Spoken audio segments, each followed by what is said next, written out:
आपण पाहत आहात सत्य, रोखठोक, निर्भीड बातम्या दाखवणारे न्यूज चॅनल जनहित मराठी न्यूज।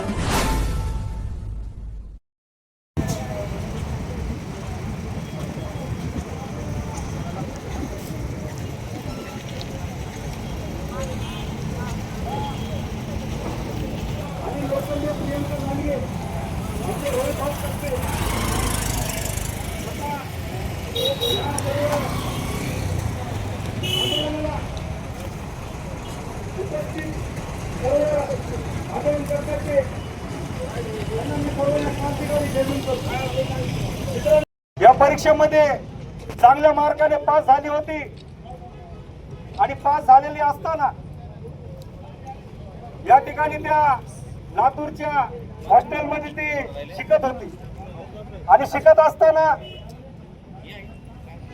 तिथे काही तिथल्या संबंधित शिक्षकांनी काहीतरी तिला मानसिक छळ देण्यात आला आणि त्या छळाला कंटाळूनच तिने असं टोकाचं भूमिका म्हणजे तिनं एका टावेलाला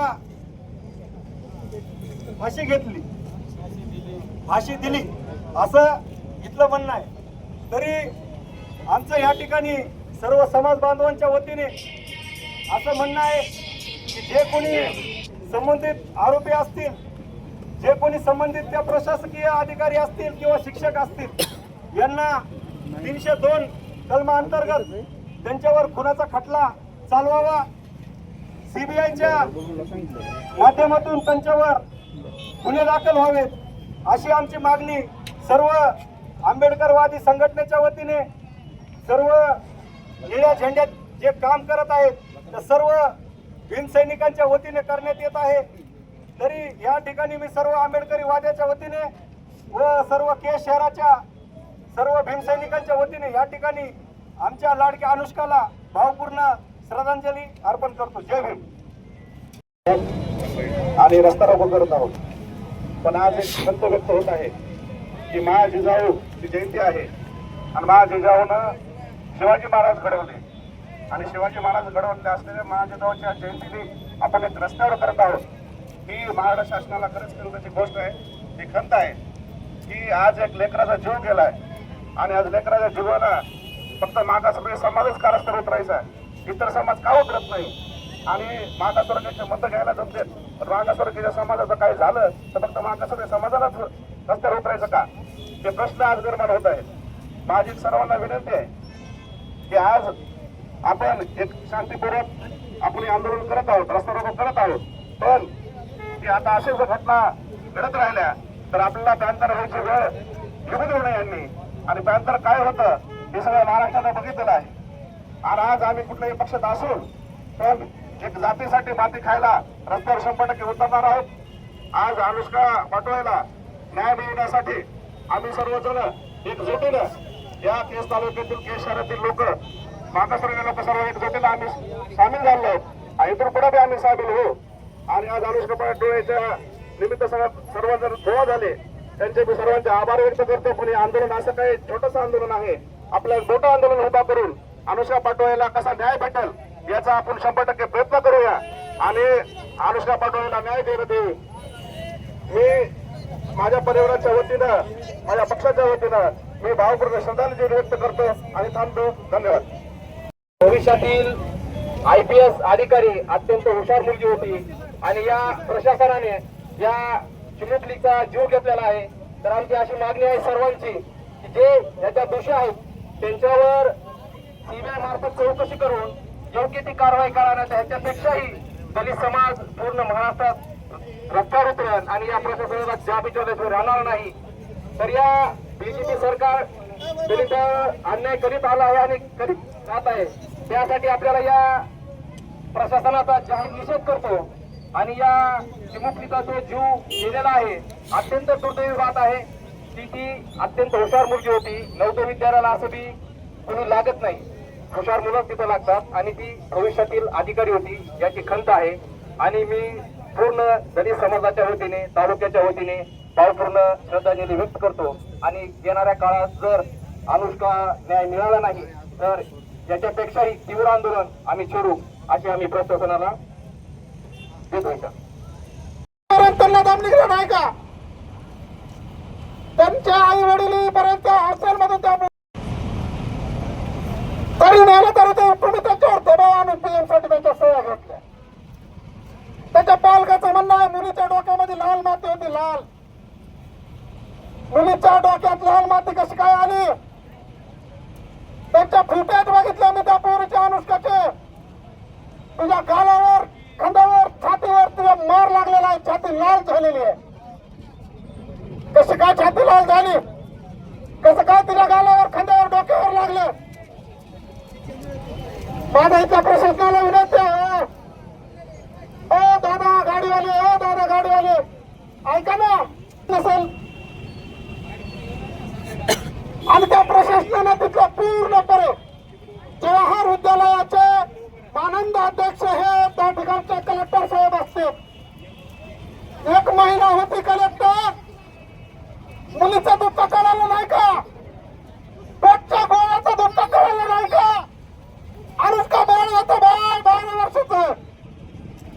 तिच्या पद्धतीने भाषण करते, तिच्या पद्धतीने उठाव करते, तिच्या पद्धतीने अभ्यास करते. आणि माझ्या अनुष्का बाळानं बाबासाहेबांचं संविधान अर्ध वाचलं, त्याच्यावर तिने रेग मारून दिली.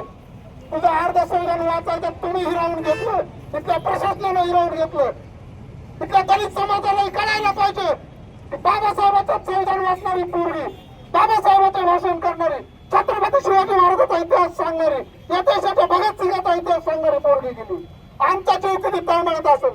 अरे आम्ही त्या समाजाचं नेतो, त्या समाजामध्ये शिक्षणाचा खूप मोठा अभाव आहे. आणि एवढा मोठा अभाव असताना सुद्धा आमच्या लेकरू कसं शिकलं.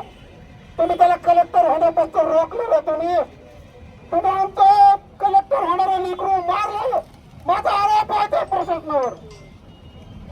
एक तर आमच्यात लेकरं शिक्षणाचा अभाव आहे. आमच्या शिकलेले लेकरं तुम्ही असं जर संपवलं तर आमचा समाज कसा पुढे जाणार? या प्रकरणामध्ये त्या मुलीची पीएम झालेली बॉडी सुद्धा बोलण्यात तिथल्या प्रशासनाने आम्हाला बघू दिलेली नाही. जोपर्यंत बॉडी डिस्पोज होत नाही तोपर्यंत त्यांनी बॉडीच बघू दिली नाही. पण झाकलेलं लपत नसतं, पुरावे लपले नाही, पुरावे संपले नाही, आम्ही उकरून काढू. त्या शाळेचा प्रिन्सिपल कुठे गेला होता? त्या शाळेच्या प्रिन्सिपलला अटक झाली पाहिजे. त्याच मस्के नावाचा एक प्रिन्सिपल आहे, त्या मस्के नावाच्या प्रिन्सिपलला अटक झाली पाहिजे. त्याच्यावर 302 आरोपी म्हणून गुन्हा दाखल झाला पाहिजे. याच प्रकरणामध्ये रविवारी एका शिक्षकाची बदली रातोरात कशी काय होती? रविवारी कसे काय आदेश निघतात? त्या ठाकूर नावाच्या त्या माधव चौधरी सुद्धा आंदोलनात इथून आम्ही इशारा करतो. त्याला जर अटक नाही केला, त्याला 302 आरोपी नाही केला तर आम्ही त्याला त्याच्या घरी जाऊन ठोकल्याशिवाय राहणार नाही. ती लईटी बाबाची आणि बाबासाहेब आंबेडकरांची अवलाद आहे. इथून इशारा करतो, बेटा तू जर अटक नाही झालं तर तुला मी अटक करतो. आणि कशा पद्धतीने तुला ठोकायचं मी सांगतो मुला. अरे तुम्ही आम्हाला समजलंय काय? आमच्या न्याय हक्काच्या मागण्यासाठी आम्हाला रस्त्यावर उतरावं लागतंय. आणि आमच्या जर लेकरं शिकले तर तुम्हाला असं संपवायचं काय? नेमकं तुमचा डाव काय चालू आहे? आता त्याच्यावर अॅट्रॉसिटी अंतर्गत गुन्हा दाखल केला, जो आंदोलन पेटले तेव्हा. तर त्याच्यामध्ये 16 आरोपी तिथलं प्रशासन झालं पाहिजे. त्या ठिकाणी तिथल्या पालकाने इतके सुद्धा सांगितलं की पीएमच्या रिपोर्टसाठी, पीएमसाठी आम्ही ज्यावेळेस प्रेत अडवलं, त्या मुलीचा देह अडवला, त्यावेळेस तिथल्या पोलीस प्रशासनाने सुद्धा त्यांच्यावर लाठी चार्ज करण्याचा हा माणूस गुन्हा केलेला आहे. त्या ठिकाणी त्याचा तपास हो ना. त्या बाया सांगतात ना, आय विटनेस आहेत, त्यांना मारहाण झाली ते बोलतात ना. आम्ही म्हणायला बोलतो का? अरे कायदा सुरू असतो आहे का नाही? संरक्षण आहे, खंडीकरण आहे म्हणणारा हा माझा महाराष्ट्र. आता महाराष्ट्रात काय चाललंय? दलितावर अन्याय. अरे दलित सोडा. ज्या तारखेला 3 तारखेला माझ्या सावित्रीचा जन्म झाला त्या दिवशी माझी सावित्री राऊंड घेतली. तुम्ही कोणत्या तोड्याने तुम्ही उत्तर देणार होत्या महापुरुषांना? अनुष्का बाळाचं ज्या पद्धतीने क्रूरतेने तुम्ही हत्या केली ना, त्याला महाराष्ट्र कदापि माफ करणार नाही. इथल्या मुख्यमंत्र्याला, इथल्या गृहमंत्र्याला माझं विनंती आहे की तुम्ही निष्क्रिय झालात. महाराष्ट्र शांतता राहिलेली नाही. महाराष्ट्रात वारंवार दलितावर हल्ले होतात. तुम्हाला थांबवायचं असेल तर माझा इथून इशारा आहे. की तात्काळ त्यांची सीबीआय चौकशी आणि SIT मार्फत त्यांची चौकशी झाली पाहिजे. निवृत्त अधिकाऱ्याची एक समिती गठीत करून अनुष्काची पूर्ण चौकशी झाली पाहिजे की त्या शाळेतले CCTV फुटेज कव्हरेज सगळे घेतले पाहिजेत. माझ्याकडे जे CCTV फुटेज आलेत त्यानुसार तुम्ही अनुष्काला 20 मुली तुम्ही एका हॉस्टेलच्या बाहेर काढतात. त्या 20 मुलीच्या घोळक्यामध्ये तुम्ही अनुष्काचं प्रेत बाहेर काढतात आणि गाडीचं तिकीट टाकतात. गाडीचं तिकीट टाकलेला व्हिडिओ सुद्धा आहे. कोणत्या अधिकाऱ्यात तुम्ही तुला तिकीट टाकलं? दवाखान्यात जायचं तर ॲम्ब्युलन्स नव्हतं का? ॲम्ब्युलन्सला घेऊन जायचं अनुष्काला? नाही, ते प्रेतच होतं. त्यांनी पूर्ण डाव रचून तिला तिथं संपवलेला आहे आणि तिथं बनाव बनवला आहे. फाशी दोन पद्धतीने घेतात का? फाशी फक्त वरी बांधलेला असतं, खाली लटकलेलं असतं. अनुष्काची फाशी तशी नव्हती. अनुष्काला पंखाच्या दोन्ही साईडला वरी आणि खाली बांधलेलं होतं. ती कशी काय फाशी होऊ शकते? इथल्या प्रशासनानं, इथल्या सर्व लोकांना, जो जबाबदार इथला नागरिक आहे त्याला प्रश्न पडतो, ही अशी कशी फाशी घेतली? ज्या खाटावर 3 फुटाच्या खाटावर ज्या माणसाला बसता येत नाही त्या खाटावर माणूस फाशी घेतात कसा? गळफास घेतात कसा?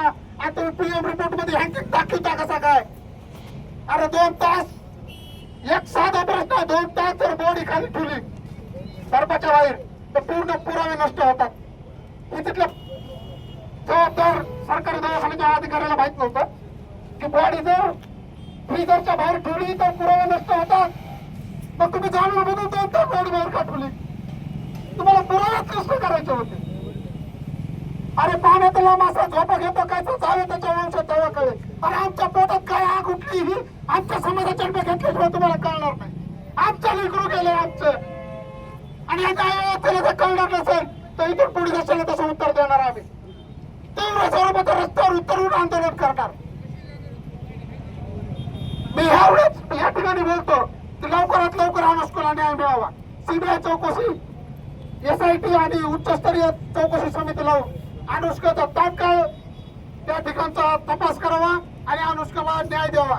आणि त्यांच्या पालकाचं जे म्हणणं आहे ते इथल्या मुख्यमंत्र्याने, गृहमंत्र्याने, तिथल्या त्या पालकमंत्र्याने, देशले पालकमंत्री आहे. कारण बाबा तू जिथं पालकमंत्री आहे तिथं घोटाळे होते. आमची मोठी तुझ्या तिकडे मिली आहे झालं ना तुमच्या इथं, तिथं तू जबाबदार होता ना. तू लातूर मध्ये आला तिथं आमचंच गेलं ना लेकरू. आणि आमचं लेकरं घालवा तू पालकमंत्री होतोस का काय? आणि तुला इलेक्शन मध्ये ज्या मृत्यू झालेल्या मुलीच्या घरी भेट द्यायची सोडून तू प्रचार करीत हिंडायला लागला. म्हणजे इथल्या नेत्याला, इथल्या व्यवस्थेला आपल्या लेकराची किंमत नाही, त्यांच्या पक्षाची आणि चिन्हाची किंमत आहे. आचारसंहितेचं कारण दाखवून तिथे लोकांना, नागरिकांना रस्ता रोको करू दिलं नाही, आंदोलन करू दिलं नाही. ही न्याय व्यवस्था नाही. लोकशाही अण्णाभाऊ साठे म्हणले होते की न्याय व्यवस्था रखेल झाली, रखेल. हे माझे शब्द नाहीत, अण्णाभाऊ साठेचे शब्द आहेत. आमच्या अनुष्का बाळाला न्याय मिळालाच पाहिजे. आणि जर नाही मिळाला तर ह्याच्यापेक्षा तीव्र आंदोलन करू. त्यावेळेस आम्ही कुणाचंही ऐकणार नाही. ते आम्ही स्पष्ट सांगतो त्या माध्यमातून, सोशल मीडियाच्या आणि प्रसार माध्यमाच्या माध्यमातून. आणि या ठिकाणी